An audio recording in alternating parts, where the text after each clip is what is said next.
Okay, good afternoon, everybody. Thank you for joining us today. Welcome to our second episode of Well Said. This is a new live series that Speech First has launched. It's going to be bi-weekly, and we launch it live on Facebook, but we also now have a podcast. So all the audio here will be transcribed, and you can find the podcast on Apple, Spotify, Anchor. Download it, listen anytime, share it, share the video, and give us a 5-star rating. On this show, we interview policy experts, commentators, academics, students, activists, anyone who wants to speak on higher education, free speech, and other such related topics such as American culture and policy.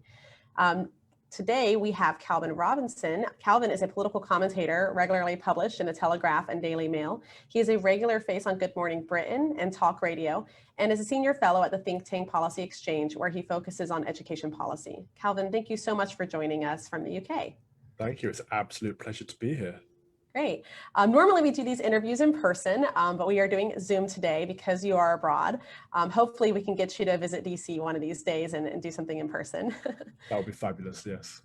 So our discussion today is going to focus on a recent bill proposed by Parliament called the Higher Education Freedom of Speech Bill that would impose requirements for universities and students' unions to basically to protect from free speech and anyone who's trying to chill free speech. So being someone on my end who's on the front lines of the free speech battle on college campuses in the US, this UK law really intrigued me. I hadn't thought of anyone doing this, or was actually kind of surprised to see this come out of the UK. So can you explain to us, Calvin, what does this law mean and kind of what got us here in the UK? Yeah, sure. So the problem over here for a while has been that our university campuses have been what we call no platforming people. I know you've seen the same over there.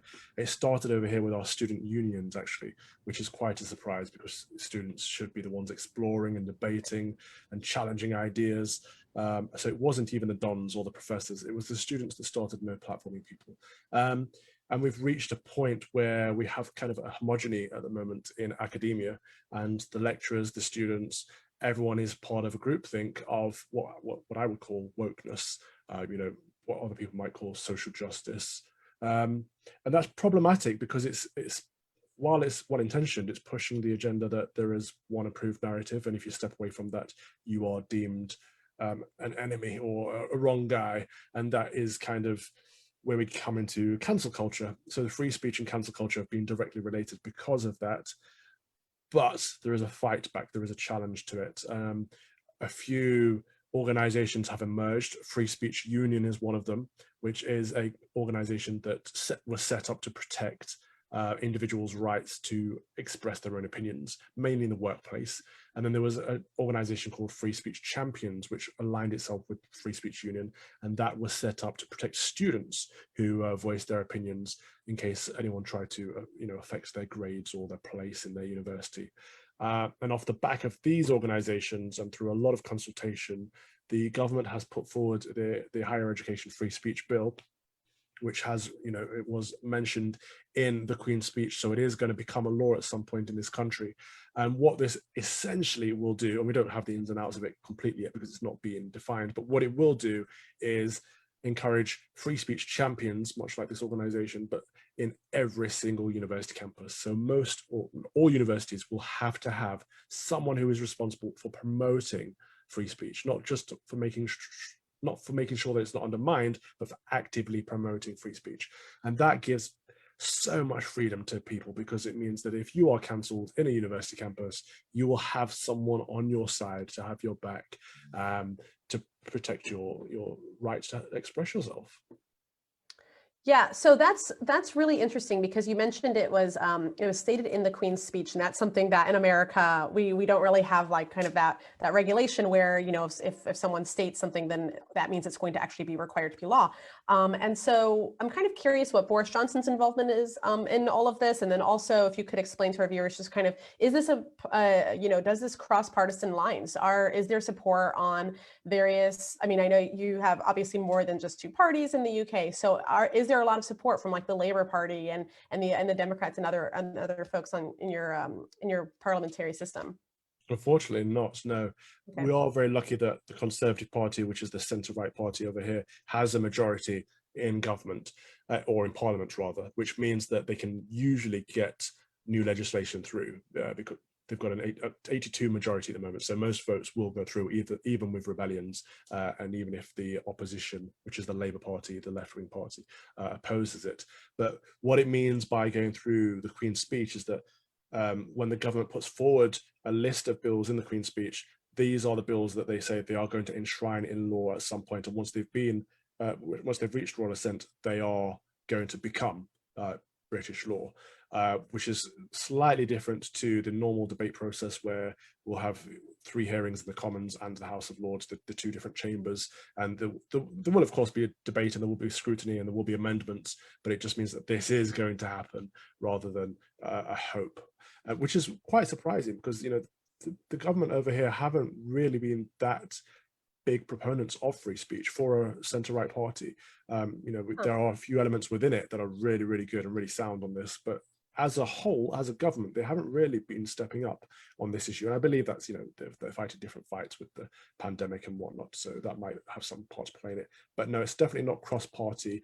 Even the Liberal Democrat Party, which you would assume by their name would be fighting for liberties and democracy, are not really doing anything in favor of protecting free speech in this country.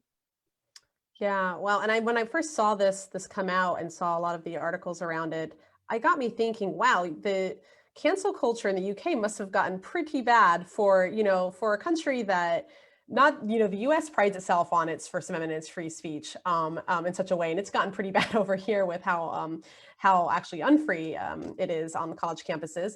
But it must have gone pretty bad in the UK, just considering the background with like censorship in the UK for people to want to actually push a law through like this. What are some specific incidents that you can give us as an example? I know you have a background in education, you've been a vice principal, you've worked in the Department of Education, so you kind of have seen various levels of where cancel culture has impacted the education system. And I'm curious if there's any specific incidents that you saw as evidence that, you know, wow, this is really bad now and we have to do something about this.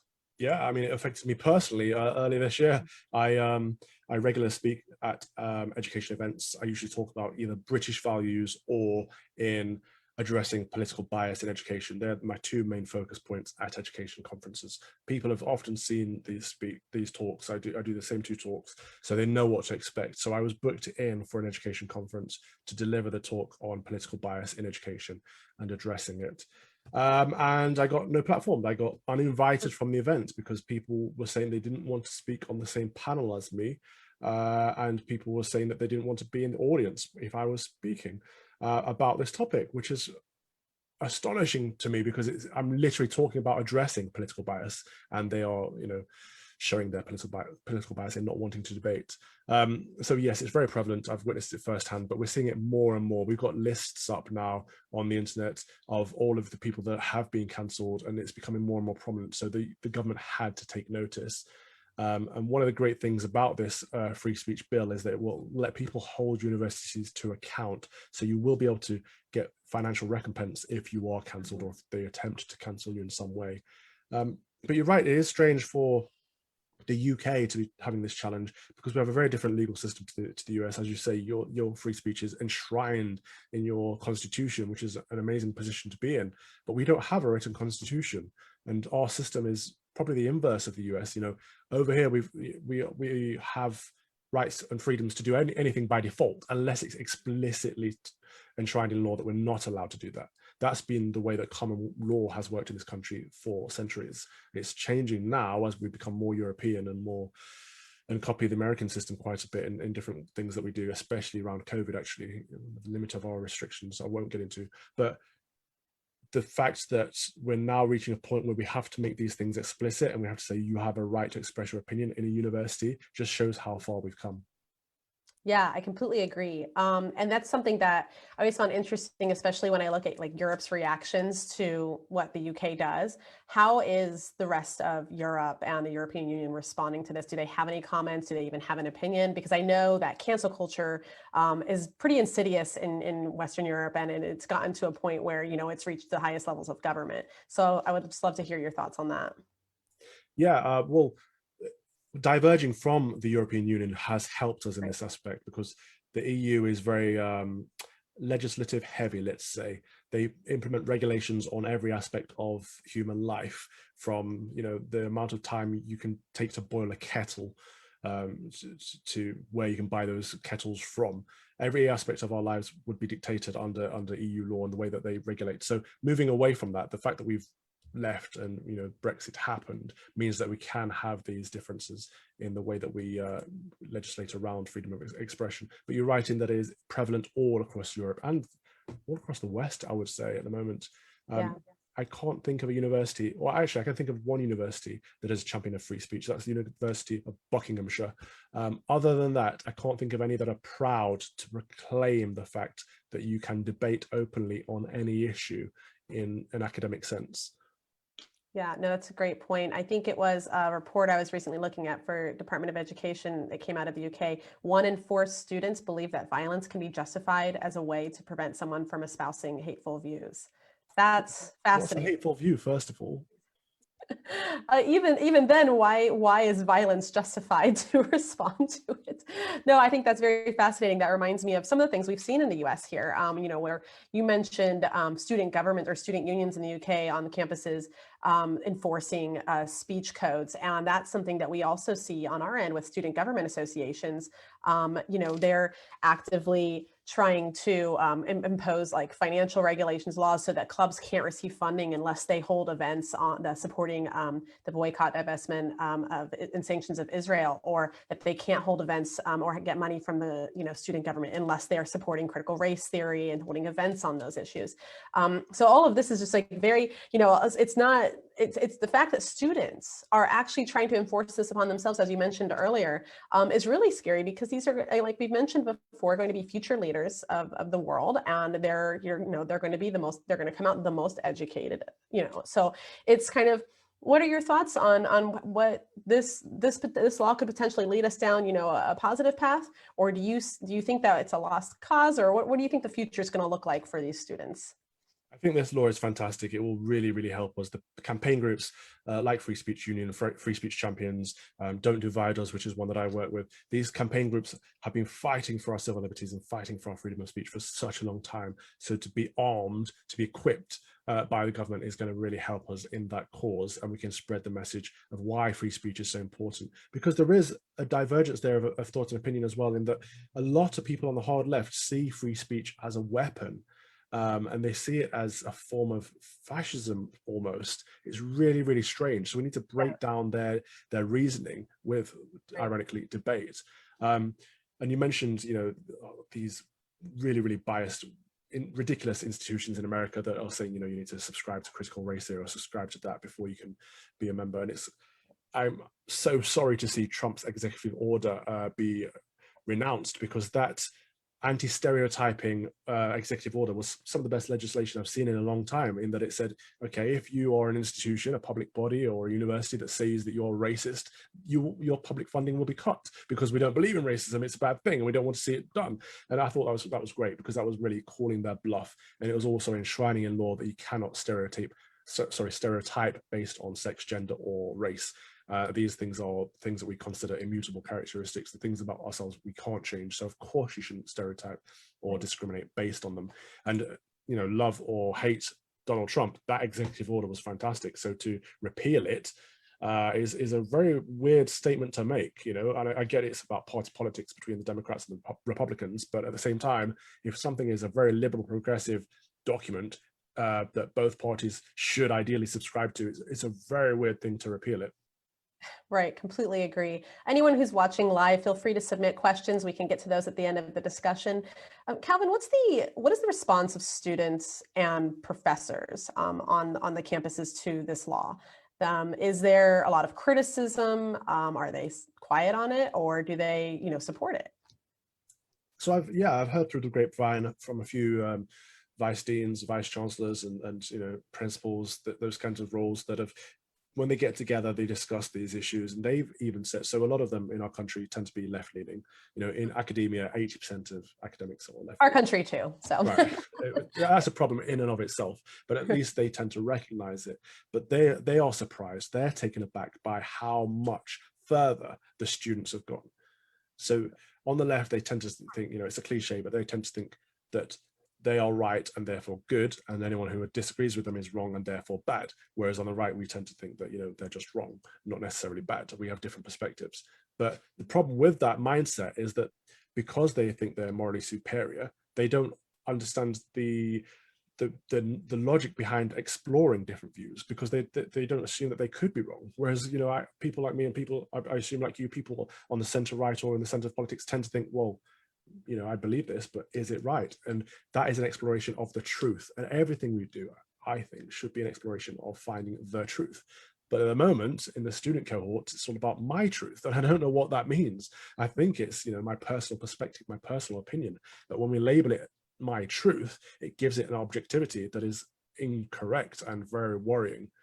And it's not just in England either. So I don't know if you're aware of the hate crime bill in Scotland, being pushed forward by Humza Yousaf. So this is a bill that essentially makes hate speech and hate crime illegal. And that's problematic again, because it's so subjective. Who's to say what causes offense? Who's to say what is hateful? And if you look at the definition of this legislation, just reading the Bible in your own home could be classed as an illegal act. And if someone is in your house that disagrees with it or finds it offensive, you could be stopped, you could be arrested, report it to the police for breaking the law just for reading the Bible. That's how far things have gone. Yeah, I mean, hate crime laws are really scary when you really think about them with the legal logic behind them, because like you said, a lot of times it's entirely subjective with how people define hate crime. But additionally, it's also, asking the question, is the punishment supposed to be different for when one person is harmed versus when another person is harmed? And why are we discriminating in punishment? So it's kind of like you're countering discrimination with discrimination is something that we kind of just see as this cycle of lack of logic and reason. So I'm kind of curious what some of the critics are saying about this law. I know there's obviously concern of government overreach, which is actually the first time I've ever heard liberals be that concerned about government overreach. So I think it's kind of entertaining to watch them freak out about this. But do you think that there actually is potential for government overreach in this? Could the law be abused? You mentioned that there's going to be a designated person responsible for promoting free speech on campus. What do you think the likelihood of that role being abused is? Well, this is the problem, isn't it? When you want to fix a problem, legislation is always the last resort, because if you put something into place, that power could be abused by another regime. I don't think it's going to leave a lot of scope for abuse, because it is going to be about, like I say, promoting free speech rather than not undermining it and protecting it. So we'll have to wait and see what the final details show, but it could always be abused. And like I said, the bill in Scotland, as you described it, sounded like fascism. It is a case of fighting discrimination with discrimination, and this is what identity politics is, isn't it? In critical race theory, you fight racism with racism.